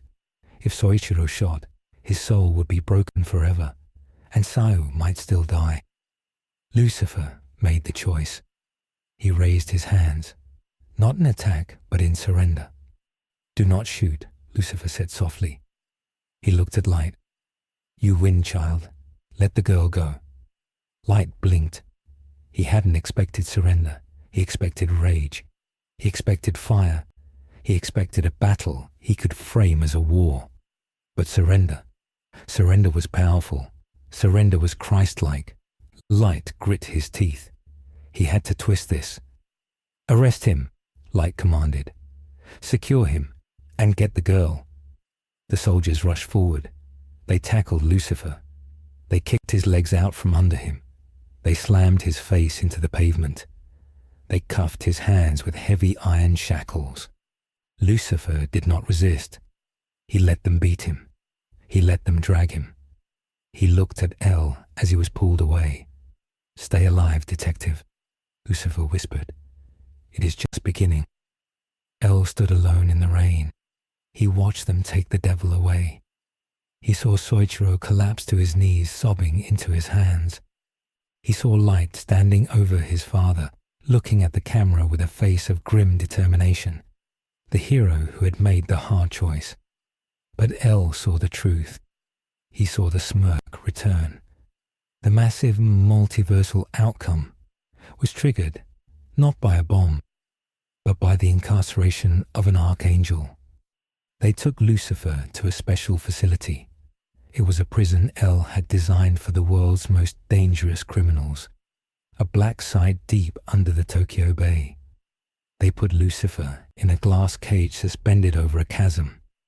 They stripped him of his clothes and put him in an orange jumpsuit. They chained his arms and legs to the floor. Light Yagami stood outside the glass. He watched his prize. He felt a surge of triumph that was almost sexual. He had defeated the supernatural. He had defeated the unknown. He turned to Ryuk. "I did it," Light whispered. "I won." Ryuk was not laughing. Ryuk was floating near the glass, staring at Lucifer. Ryuk looked disturbed. "Light," Ryuk said, "you didn't win. You just put a star in a jar. Do you know what happens to a star when it gets compressed?" Light ignored him. He walked away to prepare his victory speech. But inside the cage something was happening. Lucifer sat on the floor. He closed his eyes. He was cut off from the sky. He was cut off from the earth. He was trapped in a box of human science. But he was not empty. The act of self-sacrifice, the act of surrendering to save a father's soul, had done something. It had generated a spark of grace, not from God, from himself. Lucifer began to hum. It was a low, vibrating sound. It resonated with the glass. It resonated with the water of Tokyo Bay outside the prison walls. In the shinigami realm, the king of death opened his eyes. The chains that held the realm together began to rust. The capture of Lucifer had created a paradox. A being of infinite freedom was contained in a vessel of absolute finiteness. The pressure was building. The laws of physics in the Death Note universe were groaning under the weight. El sat in the back of a police car, handcuffed. He was being taken to a holding cell. He looked out the window at the rain. He saw the water on the glass vibrating. He saw the ripples forming concentric circles. He realized what was happening. Light thought he had locked Lucifer up, but Light had actually built a bomb. By forcing a cosmic entity into a narrative of human law, Light had created a singularity. The reality was about to break. The massive outcome was not a political victory. It was a metaphysical collapse. The image of Lucifer in his glass cage, smiling. His eyes were closed, but the room was getting brighter. The shadows were retreating. The orange jumpsuit was beginning to smoke. The small choice to surrender had proven his moral superiority to the universe itself, and the universe was about to react. The walls of the prison began to crack, not from force, but from the sheer ontological weight of the being inside. The convergence was coming, and Light Yagami, the god of the new world, had just invited the old world to dinner. The water of Tokyo Bay was usually a dark, murky green, but tonight it was beginning to glow with a luminescence that defied marine biology. Deep beneath the surface, in the hyper-secure containment facility known as the Tartarus Block, the temperature was rising. It was not a mechanical failure. The cooling systems were running at maximum capacity, pumping thousands of gallons of liquid nitrogen through the jacket surrounding the central chamber. The heat was coming from the inside. It was coming from the prisoner. Lucifer Morningstar sat cross-legged in the center of the reinforced glass cube. He was no longer wearing the orange jumpsuit. The fabric had disintegrated hours ago, turning into fine ash that swirled around him in the convection currents of the sealed room. He sat naked, his skin unblemished, his eyes closed. The shackles on his wrists and ankles were glowing cherry red, the metal softening, losing its structural integrity. He was not struggling. He was not shouting. He was simply existing. and his existence was becoming too heavy for the reality he was trapped in.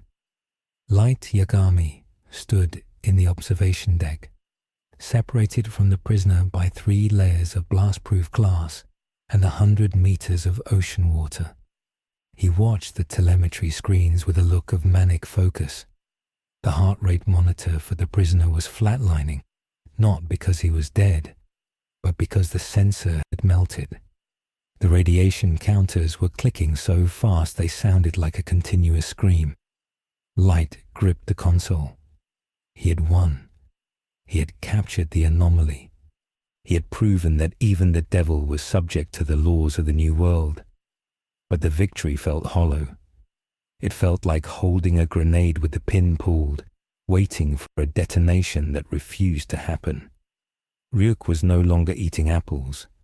The shinigami was pressed against the back wall of the control room, his long limbs trembling. Ryuk whispered that the king was coming. Light ignored him. Light believed only in what he could control, and he believed he controlled the cage. Suddenly, the entire facility groaned. The sound was like the earth grinding its teeth. A hairline fracture appeared on the main viewing window. Water began to hiss through, vaporizing instantly into steam. Light ordered the technicians to stabilize the pressure, but the technicians were paralyzed. They were staring at the screens. The cameras inside the cell were failing one by one, but before they died, they showed the truth. The shadows in the cell were moving. They were detaching themselves from the walls and forming shapes. They were feathers. Massive, spectral feathers made of darkness and light. Lucifer was manifesting his wings, not physically, but metaphysically. The sheer pressure of his angelic nature, compressed by the act of surrender, was forcing a state change in the universe. In the back of a police transport van speeding along the Rainbow Bridge, L. Lawley felt the shift. He was handcuffed to the bench, watched by 2 armed guards. He felt a sudden pop in his ears, the kind one feels when an airplane descends too quickly. He looked out the rear window. The ocean below was bubbling. Great plumes of white steam were rising from the bay, shrouding the city in a ghostly fog. L realized that his calculation had been incorrect. He had assumed that trapping Lucifer would neutralize the variable. He had failed to account for the potential energy of a celestial being. By caging an archangel, Light hadn't disarmed the bomb. He had built a compression chamber. The singularity was expanding. L looked at the guards. He told them to stop the van. He told them that if they crossed the bridge, they would die. The guards ignored him. They were following orders from the god of the new world. Beneath the waves, the glass cage shattered. It didn't break into pieces. It dissolved into sand. The ocean rushed in, millions of tons of water crashing down on the figure in the center. But the water did not touch him. A sphere of absolute displacement formed around Lucifer. The water hit the barrier and evaporated. The steam explosion was cataclysmic. It blew the roof off the underwater facility. A geyser of superheated steam and water shot up from the bay, reaching a kilometer into the night sky. The Rainbow Bridge shook violently. Cars swerved and crashed. The police van skidded, slamming into the guardrail. L was thrown against the wall, his shoulder dislocating with a sickening pop. He didn't scream. He kicked the door open with his legs, ignoring the pain. He scrambled out onto the wet asphalt. He looked at the bay. Rising from the steam was a figure of light. Lucifer Morningstar hovered in the air, suspended by 6 magnificent wings that spanned the width of the skyscraper. The wings were not just white. They were iridescent, reflecting every color of the spectrum, shifting between matter and energy. The shackles were gone. The scars were gone. He was no longer the man in the suit. He was the light-bringer. He looked down at the city of Tokyo. His eyes were no longer red. They were gold, bright as the morning sun. He did not look angry. He looked disappointed. The sheer radiance of his presence turned the night into day. Streetlights exploded. Power transformers sparked and died. The darkness that the shinigami loved was burned away. Light Yagami stumbled out of the ruins of the control center's surface exit. He was coughing, covered in dust. He looked up. He saw the being he had tried to imprison. He saw the crowd of civilians on the shoreline falling to their knees, not in fear, but in awe. They were crying. The sight of true divinity was overwhelming their senses. Light felt a surge of hatred so pure it tasted like bile. He was the god. He was the one they should worship. He reached into his jacket. He pulled out the death note. It was damp and crumpled, but he had a pen. He screamed at the sky. He shouted that he was justice. He shouted that he was the law. He began to write. Lucifer Morningstar. He wrote it in big, jagged letters. He wrote suicide, burns to death, disappears. As the ink touched the paper, the death note screamed. It was a sound that no human should hear. The sound of 1,000 damned souls wailing in unison. The notebook grew hot in Light's hands. The paper began to bleed. Not ink, but real blood oozed from the page. Light dropped the pen, but the notebook stuck to his hand. The leather cover began to warp. The shinigami magic was reacting to the presence of the Morningstar. The notebook was a tool of death, a tool of the void. Lucifer was the concept of life and will. The two could not coexist in the same space without conflict. The notebook burst into black flames. Light screamed as the fire licked his fingers. He frantically shook his hand, throwing the burning book onto the ground. He stared at it. His greatest weapon, the source of his godhood, was burning into ash because it was too weak to define the being above him. Lucifer lowered his gaze. He saw the boy on the dock. He saw the burning book. He descended. He didn't fly. He simply lowered his altitude, the air rippling around him. He landed on the concrete pier, 10 meters from Light. The heat coming off him was intense, drying the rain instantly. The wings folded behind him, fading into a shimmer of heat haze. But the presence remained. Lucifer walked toward Light. He didn't speak. He didn't need to. The weight of his judgment was a physical force. Light backed away, tripping over debris, scrambling backward like a crab. He looked for Ryuk. He screamed for Ryuk to do something, to kill him, to write the name. Ryuk was floating high above, near the top of a crane. The shinigami was laughing, but it was a terrified, hysterical laugh. Ryuk shouted down that he couldn't write the name. He said the king had closed the gates. He said the ink was dry. He said the game was over because someone kicked the board over. Ryuk spread his wings and flew away, vanishing into the storm clouds, abandoning the human who had entertained him for so long. Light was alone. He was stripped of his eyes, his book, and his ally. He was just a 17-year-old serial killer facing the oldest rebel in creation. Lucifer stopped in front of Light. He looked down at the charred remains of the death note. He looked at Light's shaking hands. Lucifer's voice was soft, but it echoed across the entire bay, heard by the soldiers, the police, and the civilians. He told Light that he was boring. He said that of all the tyrants, dictators, and false gods he had met since the dawn of time, Light was the most disappointing. He said Light had no grand vision, only fear.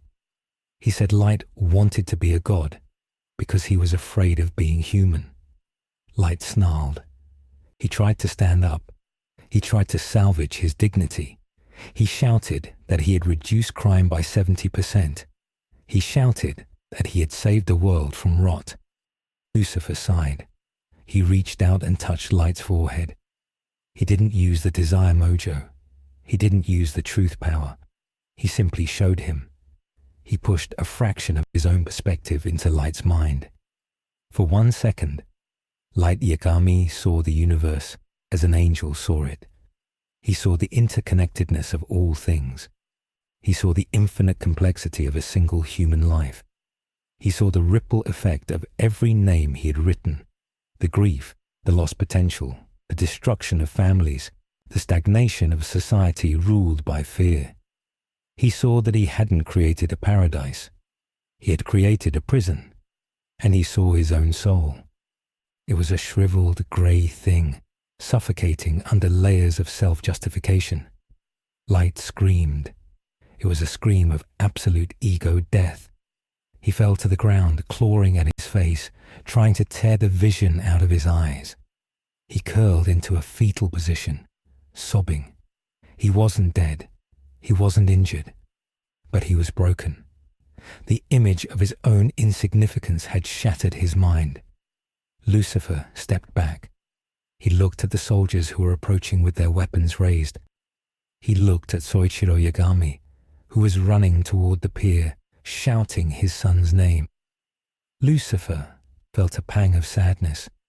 He knew that the father would spend the rest of his life visiting a son who would never speak again, a son trapped in the nightmare of his own mediocrity.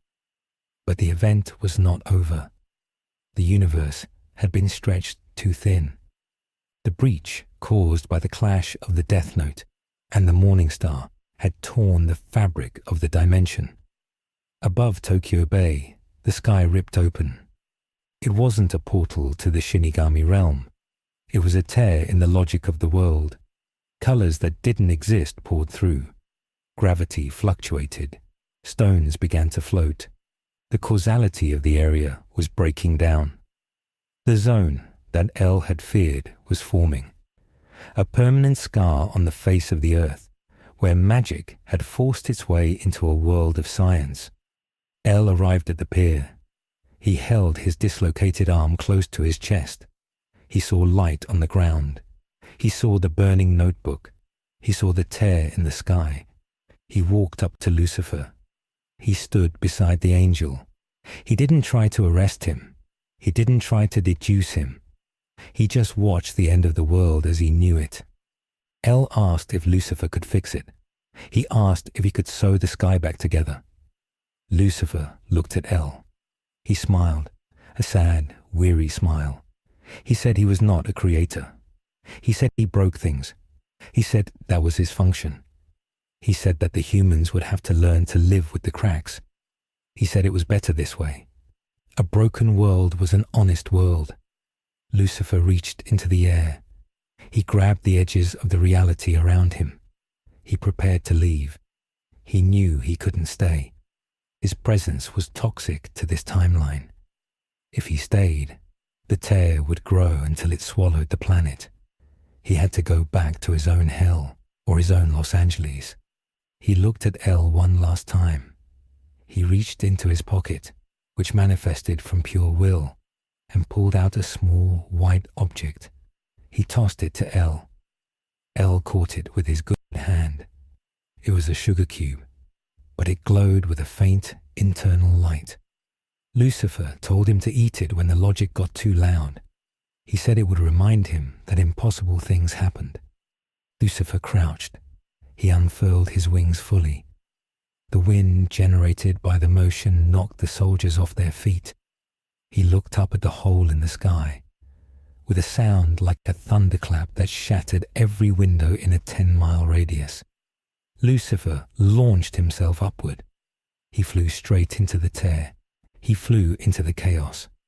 As he passed through the breach, he grabbed the edges of the dimensional wound and pulled. He stitched the reality shut behind him. The sky snapped closed. The colors vanished. The gravity returned to normal. The floating stones fell to the ground. The silence returned.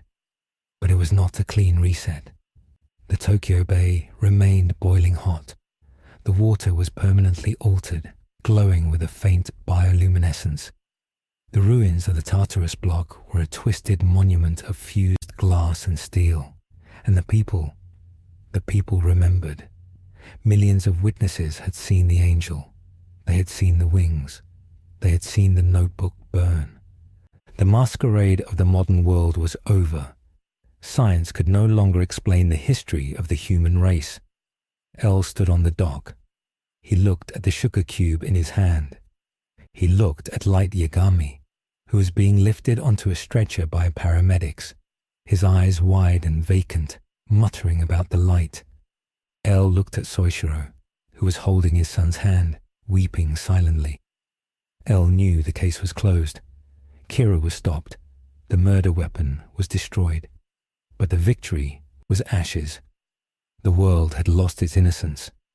The era of detectives was ending. The era of mystics was beginning.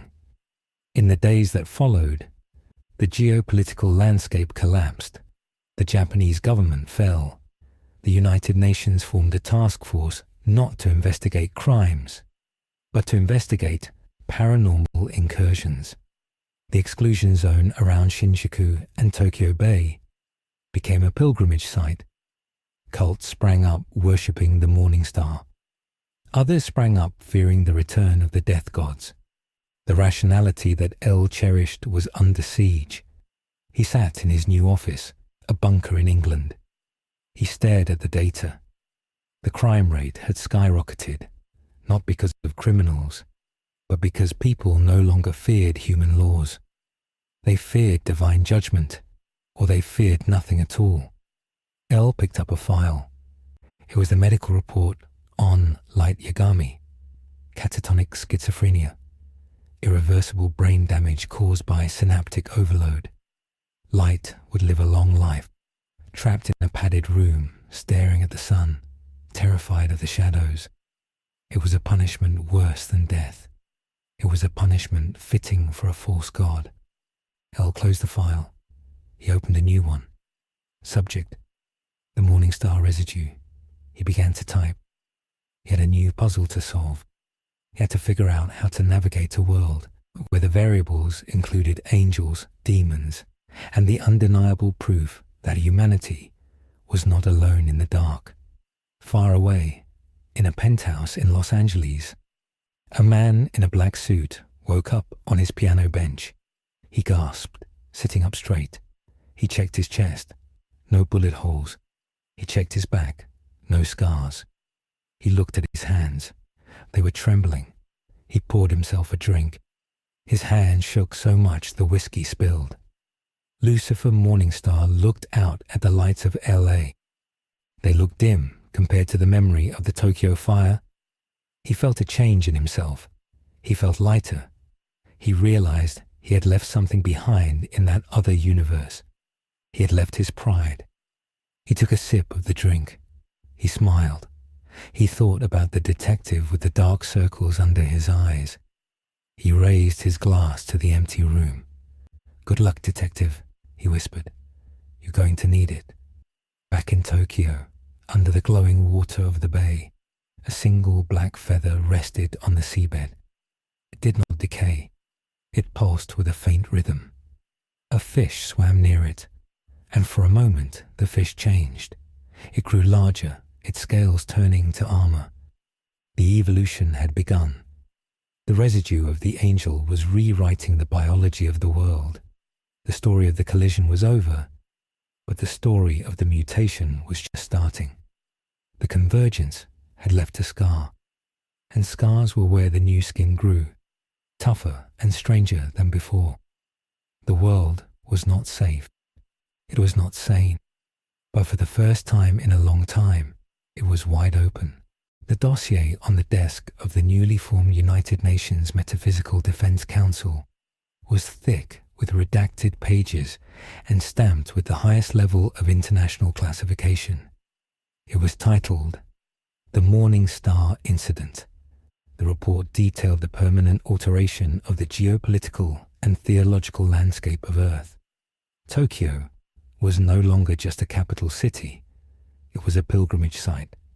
The Shinjuku exclusion zone, where the initial breach occurred, had become a holy land for the new religious movements that swept the globe.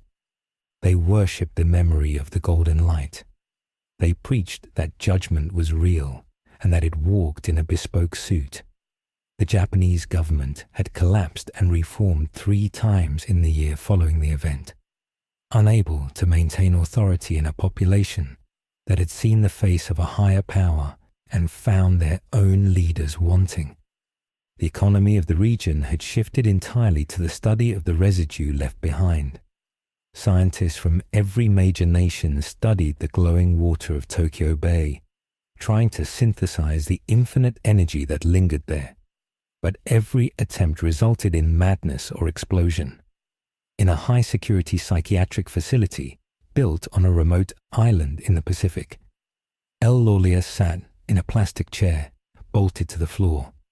He looked older. His hair was grayer, and the dark circles under his eyes were deeper, etched by nights spent reading grimoires instead of criminal files. Across from him, in a room with soft walls and no sharp edges, sat light Yagami. The former top student of Japan sat cross-legged on his bed, staring at a patch of sunlight on the floor.